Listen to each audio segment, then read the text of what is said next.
Hi, my name is Shannon Bosarge. I'll be at the Atlanta Science Fiction and Fantasy Expo. I hope to see you there on March 15th and 16th.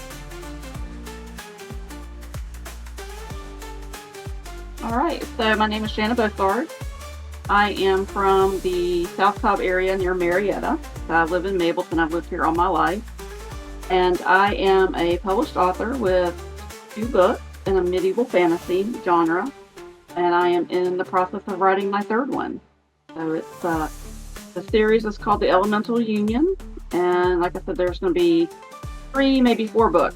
If I can't get everything to 3, then it'll definitely be 4.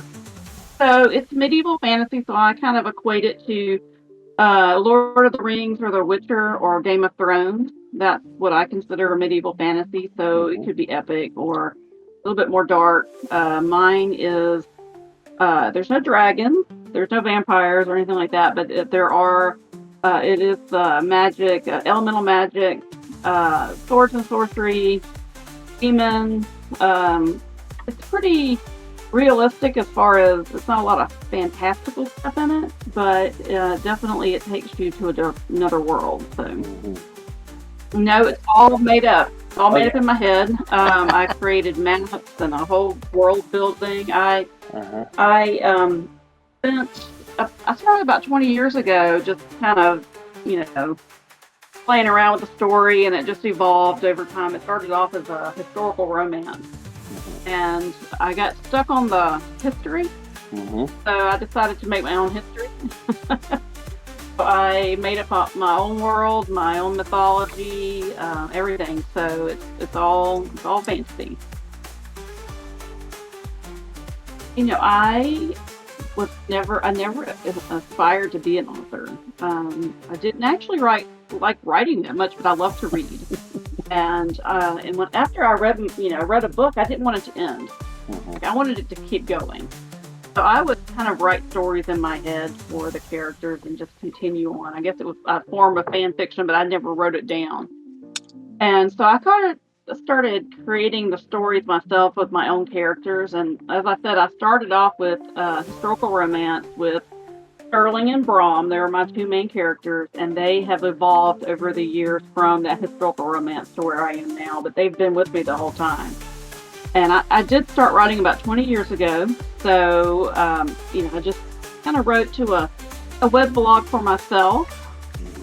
And after I had about 30 chapters written, I decided maybe I should go ahead and publish it. So I self-published. And that was the first book. Devian was my first book. And kind of a little bit of a different journey, but it's been fun. And that's great. I can draw maps. Because they're just squiggly lines. But if you asked me to draw a person, it would just be a stick figure. So I can write. I've gotten some good reviews on my story, so that's very encouraging. Like I said, I created maps. I brought one with me just to kind of show you. So this is something that I did. I don't know if you can see it or not, but that's one of my maps there. So I have to pull myself away from the maps to do the story sometimes. It's a lot of fun. But I definitely plan on adding maybe 2 or 3 more maps to the collection, because I sell those when I go to different events. Valen picks up right where Devian leaves off. Okay. Maybe 2 weeks after Devian ends. Okay, all right. So it just continues in me. And like you said, you don't want to see a story end, so you just keep writing it. No, I know you don't want. I was going to say, I know how my story is going to end. I know what the final chapter is going to be. I just don't know how I'm going to get there. I go on a journey when I write, so it's kind of right by the seat of my pants as I'm writing. So I might have a idea of what I want to do, but I might go to, Birmingham to get to New York, or so it's a roundabout way. But by the time I'm finished with each chapter, I'm happy with it. So. I do have a full-time job during the day, so I do my events usually on the weekends. I spend most of my time at the Marietta Artisan Market every Saturday. I haven't been in the past 6 months or so, but I've been to MomoCon. I've been to It was supposed to be the Atlanta Comic Book Convention, but it turned into a it was a what is that zombie show? Walking Dead. It was like a Walking Dead convention. Okay. I've done that. Mm-hmm. I do a lot of outdoor events like the Ackworth Arts Fest and the Chamblee and Dunwoody Arts Fest. So I do most of my stuff outdoors. Mm-hmm. I drag my dad wherever I go. He does bookmarks, wooden bookmarks, and what we call thumb marks, which I have right here. I have one right here, which is it holds your books open. Oh, okay. So he makes these for me. And so I drag him wherever I go. He loves it. And so hold the book open like that, so you can like read while you're laying down. Oh, that's awesome! Put your thumb in there. These are immensely popular. Mm-hmm. Yeah, they're very popular. We do these. We do bookmarks, and I do wax seals, the maps, and the books. So, okay. So it's a lot of fun, and we actually had one coming up this weekend at the Marietta the Gathering. So that's my first big event of this year. Mm-hmm. Yes, absolutely. I'll be bringing probably the thumb marks because they're really popular. I'll be bringing my maps because I've had people want to buy the maps just for their own D&D campaign. They'll just get the scroll. Mm-hmm. I'll sell them like in a scroll like this. So they think it's really cool, so they buy them for their own D&D campaign. And then I'll be bringing my books.